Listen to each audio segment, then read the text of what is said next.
Salut à tous, c'est Flippies, on se retrouve pour une nouvelle vidéo de critique de film, enfin plutôt de réaction à chaud. Et aujourd'hui il va être question d'un film dont la hype montait doucement mais sûrement, dont on nous avait révélé des trailers il y a plus d'un an je crois. Et j'étais assez curieux et en même temps c'était le genre de film qui nous a révélé des petits morceaux discrets qui a fait regardez, on vient gratter des miettes nous aussi. Mais ça va être bien, enfin vous allez voir. Et moi j'ai fait ouais ça peut être pas mal et tout. Et puis ils nous ont montré le trailer et j'ai fait franchement ça risque d'être ouf. Et puis c'est le genre de film, t'as vu le trailer, t'as commencé à être hypé, t'as été au cinéma. Et puis c'était encore mieux. C'était encore mieux putain. J'ai la banane les gens. C'était ouf. C'était complètement ouf ce film. Spider-Man New Generation, enfin New Generation en France, hein, voilà. Donc les mecs ont quand même choisi un titre français en le mettant quand même en anglais. Vous êtes pas mal les gars, vous êtes pas mal. Et donc le vrai titre Spider-Man, Spider-Verse, putain que c'était bien. Par où commencer? Alors si, il n'y aura pas de spoil, je pense pas avoir besoin de spoiler pour pouvoir vous faire une petite critique rapidement. Et puis c'est impossible de faire une vraie critique de ce film dans une vidéo. Dans une vidéo comme ça, c'est pas possible. Faudrait que j'ai vu le film 15 fois, 20 fois, que j'ai le temps de prendre plein de notes et de faire un truc vraiment à la hauteur de ce film. C'était ouf, vraiment. Si vous n'avez pas envie de regarder cette vidéo, que vous savez pas, allez voir ce film. Allez sincèrement voir ce film. C'est génial. Il y a un amour des réalisateurs pour Spider-Man, pour ce film. C'est une ode à la pop culture et à Spider-Man, aux comics, avec tellement de belles intentions. Il y a tellement d'amour pour les comics et pour Spider-Man dans ce film. C'est ouf. C'est incroyable. Déjà toute l'esthétique, l'animation du film, qui est la mise en scène, tout ce qui tourne au visuel de ce film, tout est beau putain, tout est beau, l'animation est ouf, il y a une esthétique permanente qui emprunte au genre du comics plusieurs fois, il y a des cases qui viennent se chevaucher, il y a des cartouches, des bulles de pensée, c'est ouf, mais c'est pas juste fait pour dire regardez, ça vient des comics, il y a une intention derrière, c'est utilisé pour nous transmettre quelque chose, pour véhiculer des idées, et ça c'est bien. Ça fait plaisir, voilà, d'utiliser intelligemment ce genre de procédé, ce qui n'a pas toujours été le cas quand on voulait justement faire des films inspirés de comics pour dire regardez, on s'est inspiré de comics là, oh le beau comics, oh viens acheter mon comics, non voilà. Je vous l'ai dit, m'a mis la banane, je suis ouf, là j'en sors, il y a quoi, il y a 20 minutes que je viens de sortir de la séance, c'est ouf, ça m'a trop éclaté, j'ai ce sourire là, putain. Ça fait plaisir de voir un film comme ça, d'abord Astérix, maintenant Spider-Man New Generation. C'est ouf. C'est franchement cette fin d'année, on oublie les crimes de Grindelwald. On oublie les crimes de Grindelwald. Ah hop, on n'a rien vu. Non, sincèrement. Et puis, ce film s'inscrit clairement sur le podium des meilleurs films de super-héros de l'année. Une année 2018 qui nous a proposé tellement des trucs de baiser. Black Panther, Infinity War, Indestructible 2. Indestructible 2 et maintenant Spider-Man Spider-Verse. C'est ouf, cette année était complètement dingue en film. Et c'est pas fini, il y a Aquaman.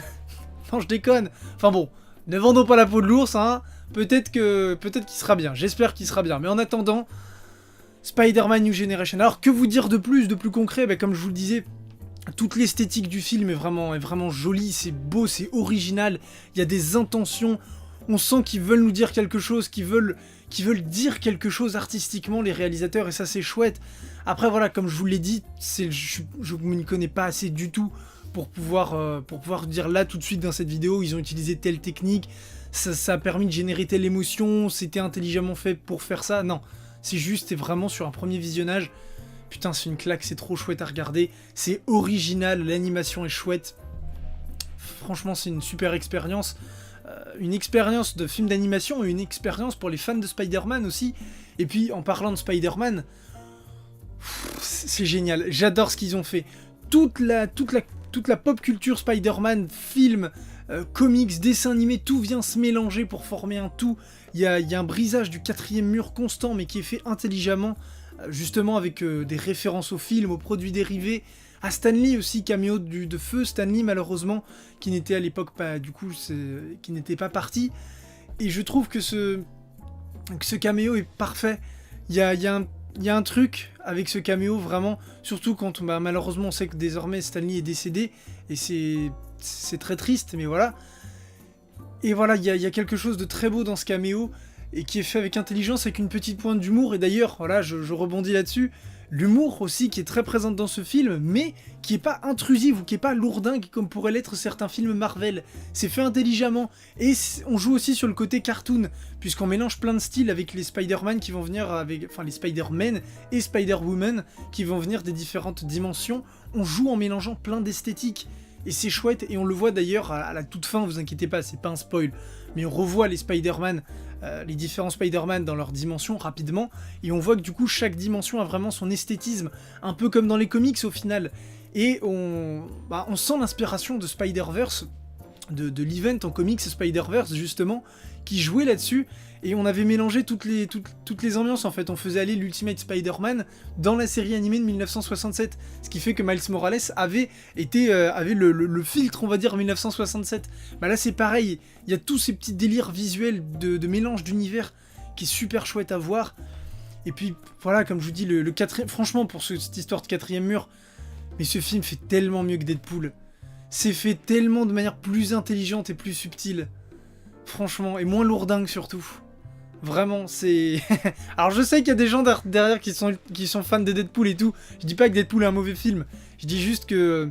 la façon enfin, comment dire là, ce que fait Spider-Man Spider-Verse le fait mieux que Deadpool, en fait, je trouve. Alors, après, est-ce que c'est le meilleur film Spider-Man? Bon, on a quand même Raimi, hein, ça se pose là. C'est beaucoup trop tôt pour dire si c'est le meilleur film Spider-Man. En tout cas, c'est un excellent film Spider-Man, avec de l'originalité, plein de nouvelles idées, et ça manque cruellement au MCU, vraiment. Surtout quand on sait qu'ils sont en train de faire un nouveau Spider-Man avec Homecoming et Far From Home, version que j'adore, hein, y a pas de souci, mais... Spider-Verse quoi, Spider-Verse. Et même du coup, l'origin story de Miles Morales, puisque le hasard a fait que je me suis tapé l'omnibus de l'Ultimate Spider-Man il n'y a pas très longtemps. Franchement, l'origin story de Miles c'est hyper bien foutu. Ils arrivent à très bien mêler ça en restant très fidèles, tout en mêlant l'intrigue du Spider-Verse. Alors, on n'a pas la vraie intrigue de l'event Spider-Verse, mais il y a de l'idée, et peut-être que cette intrigue pourra avoir lieu, puisqu'on nous tease clairement une suite. Et on a d'ailleurs une scène post-générique que je vous conseille de regarder, puisqu'il y a un des grands absents du film qui est là. Alors, est-ce que ça annonce une véritable suite, ou est-ce que c'est encore un moyen de détourner justement un des codes, puisque voilà, ce film se joue de plein de codes du film de super-héros, c'est vraiment très drôle. Il y a plein de trucs, genre le fait que tous les Spider-Man viennent d'une autre dimension, en fait, c'est genre, comment te dire, en fait, je viens d'une... Et le personnage en face, tu fais, ouais, tu viens d'une autre dimension, vas-y, enchaîne. On est dans un film de comics, c'est banal, vas-y. Et c'est génial. On prend pas une demi-heure à expliquer, oui, je viens d'une autre dimension, avec le personnage en face qui est là, non mais je te crois pas, c'est pas vraiment possible. Non. Et c'est ça, ce dont je suis en train de vous parler, c'est principalement avec Tante May. Une Tante May, putain, mais qui est badass. Oh, cette Tante May, meilleure Tante May du game. Oh la vache, elle botte des culs. Elle botte des culs, cette Tante May, c'est incroyable. Non, voilà, c'est... Je regarde, j'avais pris 2-3 notes pour vous dire, mais... Voilà, je pense... Pour pas vous spoiler, j'ai fait à peu près le tour, et puis... Allez le voir. Alors, d'après ce que j'ai entendu, il y aurait déjà une suite, plus ou moins annoncée, enfin, plus ou moins confirmée, surtout, qui est déjà un peu teasée dans le film. Et apparemment, il y aura un spin-off sur Spider-Gwen. Pourquoi pas? Franchement, le personnage est vraiment cool, et ne serait-ce que... Vous le savez si vous regardez la chaîne régulièrement, mais par rapport au personnage féminin... Spider-Gwen, Tante May et un autre personnage donc, qui joue là-dessus, qui est un des meilleurs points de ce film, je trouve. Je peux pas vous dire ce que c'est, mais vous comprendrez quand vous verrez le film.